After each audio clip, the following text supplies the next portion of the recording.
On March 31st, 1945, American soldiers stationed at the Frankfurt airfield stared upward in confusion as an unfamiliar aircraft circled above them. They had no idea whether the machine overhead was friend or foe. Inside the cockpit, a German test pilot was desperately attempting to land a jet whose landing gear refused to extend. He had spent months waiting for this exact chance, risking execution in order to deliver Hitler's most advanced aircraft straight into American hands. But the most unbelievable part of the Me-262 story didn't unfold during the war.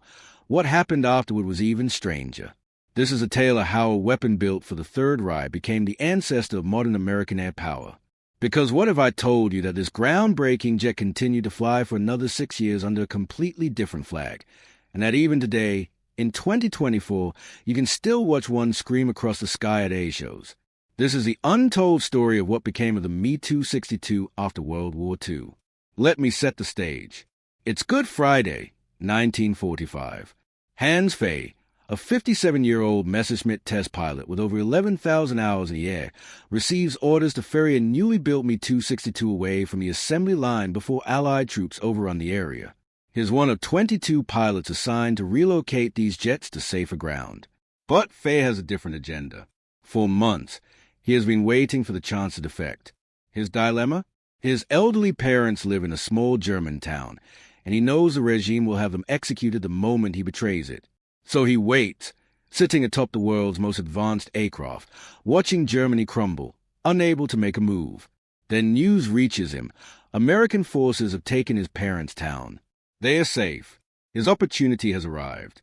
At 1:45 p.m. on March 31st, Fay fires up the jet engines and lifts off. Immediately, things go wrong. The landing gear won't retract. He cycles the mechanism over and over. Nothing happens. The wheels are locked down. Now he has to choose: attempt a risky landing on a small airstrip near his hometown with a malfunctioning aircraft, or head for Frankfurt's far larger Rhein-Main airfield, which has real runways and emergency crews. He turns toward Frankfurt. Imagine American troops on the ground staring at a strange, unpainted jet with its gear stuck down, unable to identify it. German? Allied? No one can tell. Weapons are trained skyward. Fingers wait on triggers. Fay inspects the bomb-scarred airfield from above, finds the only strip that can still be used, and sets the jet down in what official reports later described as a flawless landing. He climbs out with his hands raised. Only then do the Americans realize what they are looking at: a factory-new Messerschmitt Me 262, the world's first operational jet fighter, delivered neatly along with a test pilot who knows everything about it. This aircraft, serial number 111711, will become the most thoroughly tested Me 262 in American hands. It would make more evaluation flights than any other captured example. And here's a bit of irony. After surviving the war, after Hans Fay's daring defection, after endless test flights, well, we'll come back to that. First, we need to look at what happened in the chaotic weeks immediately following Germany's collapse. As soon as the Reich fell, a covert race ignited among the Allies, not to win the war, but to dominate the next half-century of aviation. This brings us to Colonel Harold Watson.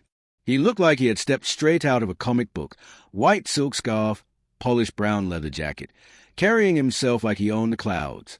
Years later, people would insist he was a real-life inspiration for Steve Canyon, the comic book hotshot aviator. Watson never disputed the comparison. The Army Air Forces placed him in charge of a mission called Operation LUSTY. Yes, that was truly its name. It stood for Luftwaffe Secret Technology. But let's be honest, they definitely knew what they were doing with that acronym. Watson pulled together a squad of elite test pilots, mechanics, and engineers who quickly became known as Watson's Whizzers. Their job was simple on paper: sweep across Germany, locate every Me-262 they could find, get them running, and ship them to the United States before the Soviets could claim them. The wild part? They were in direct competition with 32 other Allied intelligence teams hunting for the exact same prize. One day, Watson bursts into Lieutenant Robert Strobel's office, scarf trailing behind him, slaps a stack of documents onto the desk, and snaps, "This is everything we've got on the Me-262. I want you to pack field gear and get to Lechfeld, Germany. You're going to train pilot to fly it and crew chiefs to maintain it." Then he pivots on his heel and walks out. Strobel is left thinking, "Come again?" The very next day, he's aboard a C-47 heading toward Germany. When Watson's unit arrives at Lechfeld Airfield outside Augsburg, they strike gold, 25 mostly intact Me-262s, including the crown jewel, a two-seat trainer variant. But there's a catch. These aircraft are being bombed, sabotaged, and rigged with traps. The team uncovers explosive charges hidden inside cockpits. American GIs, excited to get a closer look, end up ripping the nose gear off one of the jets while trying to tow it. And not a single American pilot has ever flown one of these machines. So the Whizzers cut a deal with former enemies. Two German test pilots stepped forward, Ludwig Willy Hoffmann and Karl Pete Bauer, Messerschmitt's chief test pilot. These are the very men who trained elite Luftwaffe aces to fly jets. Hoffmann had even met Charles Lindbergh before the war. The Americans nicknamed one of the captured trainers Vera, after Staff Sergeant Eugene Freiberger's sister-in-law, who worked on the aircraft with the team. On June 9, 1945, training begins. And here's the unbelievable part. The American pilots learned to fly the Me-262 after just 7 minutes of in-flight instruction in the two-seat Vera. 7 minutes.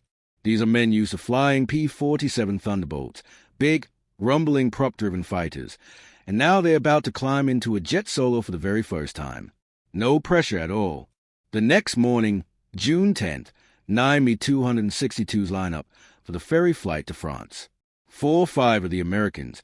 This will be their first solo jet flight. Lieutenant Strobel can't resist showing off at the end of his run. He pulls a vertical barrel roll in front of the brass. General Carl 2E Sparks watches the display and afterward tells Watson, "Hal, that's one wicked airplane." Wicked. Wicked. Thank God they mess up the tactical employment. The Whizzers even design an unofficial team patch, Donald Duck riding a jet engine around the planet, with Watson's Whizzers stitched beneath. They ferry the jets to Cherbourg, France, where the British loaned them the aircraft carrier HMS Reaper to haul everything back to the U.S. The Me-262s eventually reach Wright Field in Ohio, where American engineers are about to learn something that will shock them. When they pull apart the captured Me-262s, they are stunned. Germany is 5 to 10 years ahead in jet technology. The swept wings? Not for aesthetics. The automatic leading-edge slats? Brilliant. The underslung engine nacelles? Solutions to problems American designers hadn't even encountered yet. North American Aviation assigns engineer Edgar Schmude to study the jet manuals. Another engineer, Larry Green, literally teaches himself German so he can read the technical manuals. The end product? The F-86 Sabre, the legendary jet that would rule the skies over Korea. Put an F-86 next to a Me-262, and the family resemblance is impossible to miss. Meanwhile, the Soviets are doing the exact same thing with their captured aircraft. Their Me-262s become the starting blueprint for the MiG-15. 5 years later, when American F-86 Sabres clash with Soviet-built MiG-15s in the Korean War, both sides are essentially fighting with descendants of the same German jet. But think back to Hans Fay's aircraft, the one he defected with on Good Friday. That pristine Me-262, work number 111711, becomes a backbone of the American test program. It flies more trials than any other captured example. Then on August 20th, 1946, Test Pilot Lieutenant Walter J. McCauley takes it up for yet another routine evaluation flight near Wright Field. At 12:40 p.m., one of the engines erupts in flames. McCauley throttles the aircraft back to 150 miles per hour, pulls the canopy release, and ejects over rural Ohio. As he exits the cockpit, the rear of his head grazes the tail, knocking off his helmet. His parachute harness slices his chin when it opens, and he sprains an ankle when he hits the ground in a cornfield. The abandoned jet pitches upward, nearly stalls, rolls left, and spirals into the earth near Lumberton, Ohio. The most historically important Me-262 ever captured, Hans Fay's aircraft, is obliterated in a field just 2 miles from where McCauley touches down. Total flying time, only 13 missions. But the story is nowhere near finished. While American and Soviet engineers tear apart Me-262s for research, something surprising unfolds in Central Europe. During the war, Germany had forced Czechoslovak factories, including the enormous Ovia plant outside Prague, to mass-produce Me-262 parts. When the war ends, The Czechs realize they are sitting on a treasure trove, completed fuselages, spare engines, tooling, jigs, even buckets of original ILM-02 German paint. They make a bold choice. Why reverse engineer a jet when you can simply complete them? In August 1946, Chief Test Pilot Antonin Kraus takes the first Czech-built Me-262, now designated the Ovia S-92 Turbina, into the air for its maiden flight. It's nearly a carbon copy of the German version. Same quartet of 30mm cannons. Same Jumo 004 engines, now renamed M04S. Same swept wings. Some are even finished with captured German paint stocks. Over the next 4 years, Ovia hand-builds 12 jets, 9 single-seat S-92 fighters, and 3 two-seat CS-92 trainers. Each one requires roughly 7,000 man-hours to assemble. In 1950, something extraordinary happens. Czechoslovakia activates a 5th fighter flight, an all-jet squadron equipped entirely with S-92s. The very same type of aircraft that had terrified Allied bomber crews just 5 years earlier now flies peacefully beneath a new national insignia. But by 1951, the Me-262's second life comes to an end. The Soviet Union begins delivering MiG-15s to Czechoslovakia, jets ironically derived from Me-262 principles, but far superior in performance. The S-92s retire, most ending up as instructional A-frames at flight schools. The final operational Me-262 type fighter flies its last mission in 1951, 6 years after the fall of Nazi Germany. Jump ahead to 1993. A team of American aviation enthusiasts launches the Me-262 project with an audacious mission: build brand new Me-262s using original blueprints. They borrow an authentic two-seat A-frame, the Me-262B1A work number 110639, from the National Naval Aviation Museum. That's Vera, the very same trainer that Watson's Whizzers relied on. Using that A-frame as their pattern, they set out to construct 5 new aircraft. But they immediately hit a snag when it came to authenticity. Those original Junkers Jumo 004 engines? Absolute death traps, built with inferior materials because wartime Germany had run out of heat-resistant alloys. They barely managed 25 hours of service before burning out. The workaround: hide modern General Electric CJ610 turbojets inside meticulously crafted replicas of Jumo 004B engine nacelles. To the eye, they're indistinguishable from the originals, yet they're about 40% more efficient and orders of magnitude safer. On December 20th, 2002, the first reproduction Me-262 lifts off. During its second flight, on the first attempt to cycle the gear in mid-air, things go sideways. The landing gear refuses to lower again. The pilot triggers the emergency blowdown system. The gear extends, but when the aircraft touches a runway, the left main gear buckles. The jet is grounded for more than a year for repairs. Deja vu, right? Even the replicas inherit the Me-262's famously finicky gear. But the team solves the problem. Ultimately, 5 aircraft are completed, some single-seat fighters, some two-seat trainers, and 4 are made fully airworthy. Today, you can watch these Me-262 reproductions perform at A shows across Europe and the United States. In 2023, one of them, registered DMTT and operated by Flugmeister Messerschmitt in Germany, became the first Me-262 to fly over British skies since the 1940s, appearing at the Royal International Air Tattoo. The Collings Foundation in Houston owns one. Another is based in Manching, Germany. And here's the most astonishing part. One restoration effort is trying to operate an original Me-262 using real, rebuilt Junkers Jumo 004 engines, the authentic wartime power plants, not modern substitutes. The Military Aviation Museum is also working to bring their Me-262 reproduction to EAA Air Venture Oshkosh in 2025, which would mark the type's debut at the event. Only about 9 surviving German-built Me-262s remain in museums worldwide. The Smithsonian has one. The National Naval Aviation Museum houses the original Vera, the trainer Watson's Whizzers used. And remember Karl Bauer, Messerschmitt's chief test pilot who taught the Americans how to handle jets? The U.S. government brought him stateside in late 1945 to help with their research.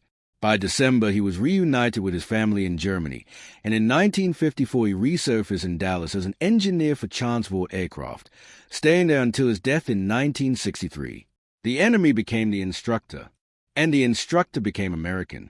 So what ultimately became of the Me-262 after World War II?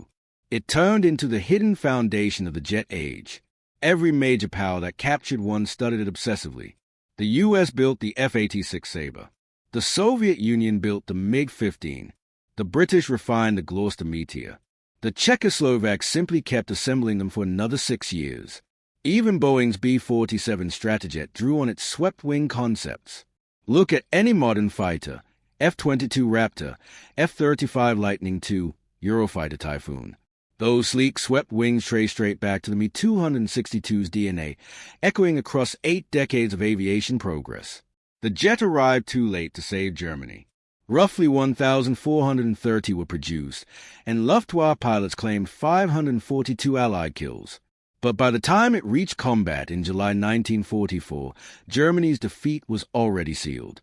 The Me-262 couldn't alter war's end, but it reshaped everything that followed.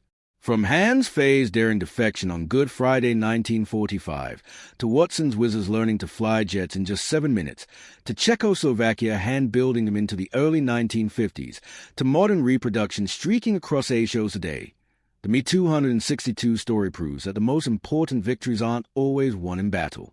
They are won in the ideas that survive. They are won in the engineering breakthroughs that outlast regimes. They are won in the knowledge passed down to new generations of designers who understand that the future doesn't care who lost the war. The Messerschmitt Me 262 lost World War II, but it won the future of flight. If you enjoy these rarely told stories from aviation's past, I'd really appreciate you hitting the like button and subscribing so you never miss the next chapter from the hidden corners of history. See you in the next one.